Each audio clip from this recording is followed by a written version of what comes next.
So everyone's been going crazy for the new Pokemon shown off in the Direct, and I definitely get it. They're pretty freaking cool. In this video, I'll explain what all the new Pokemon shown off in the Direct are based on. Some of them are pretty easy to explain, but some of them are a little bit more complicated. So, starting with the fan favorite so far, Wooloo. I mean, yeah, it's a sheep, but in particular, it seems to be based on the Ruffell sheep, which is from, you guessed it, England. Sure, it doesn't have those awesome big horns yet, but look at its head.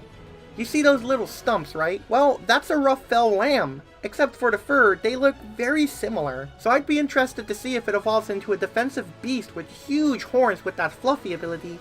Maybe perhaps a normal fairy type, or maybe a normal steel type. As for its name, well, it's Wool. That's pretty easy to explain. Next up is Dreadnought, which unfortunately didn't get a whole lot of love, but I love this guy. He's my friend. It reminds me of some type of water version of Turtonator. They're both turtles after all. In the case of Dreadnought, it's an alligator snapping turtle. Pretty cool animal we haven't seen a Pokemon yet of, so I'm pretty excited. I think it'll evolve into a beast with perhaps access to Shell Smash. I mean, who knows? Its name is a combination of Dread and Gnaw, and a play on the word Dreadnought.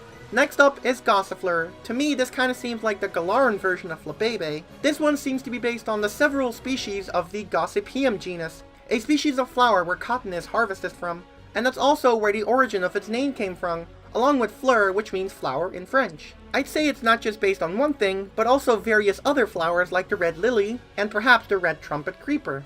Along with Gossifleur, they also showed off its evolution, which is called Eldegoss. This one is giving me some massive Roselia and Jumpluff vibes. Does anyone else see it too? Anyway, Eldegoss is based on the cotton that is harvested from the Gossypium genus. You see, cotton is basically a protective layer for the seeds of these flowers, and its name is a combination of Elder and Gossypium. This new evolutionary line also has a new ability called Cotton Down, which lowers the speed of your opponent if they hit you with a physical move. It's just another version of Gooey and Tangled Hair, but hey, that's still pretty neat. Although, I can imagine Regenerator being a whole lot better. Now on to what I think my personal favorite Gen 8 Pokemon is so far, which is Corviknight. I mean, just look how awesome this thing looks. It's based on a crow, but specifically the western jackdaw bird, which is in the crowbird family. They're commonly found in Great Britain, and just all over Europe basically. I see them pretty much on a daily basis. It could also be based on a raven, because it is described as the raven Pokemon. It's also based on the Black Knight concept, which explains its steel typing rather than dark. Its name is a combination of Corvid, the large family of birds that crows are a part of, and Knight. I think that Corviknight might play an interesting role in the story, because in Norse mythology there are two ravens who fly all over Midgard and deliver information to Odin. Maybe there's a possibility of a counterpart to Corviknight. Time only can tell. Also, did anyone notice that the Blackbird silhouette from the fly animation from the previous couple of generations seems to look like Corviknight quite a lot? So maybe we finally got what it was meant to be all along. Finally, it's time to look at the two main legendaries of the Galar region, Zacian and Zamazenta.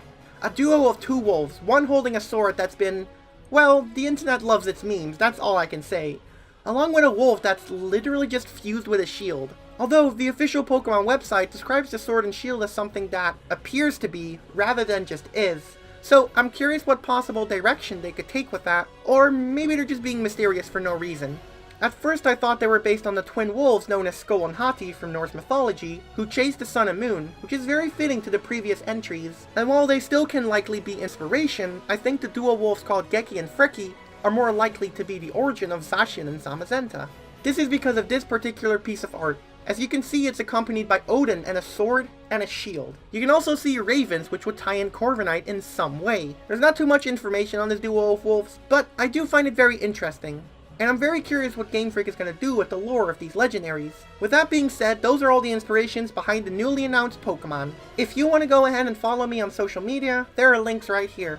If you're interested in joining my Discord or becoming a Patreon to help the channel, both those links are in the description below. And with that being said, I hope y'all will have a good day, night, or morning, and as always, take care.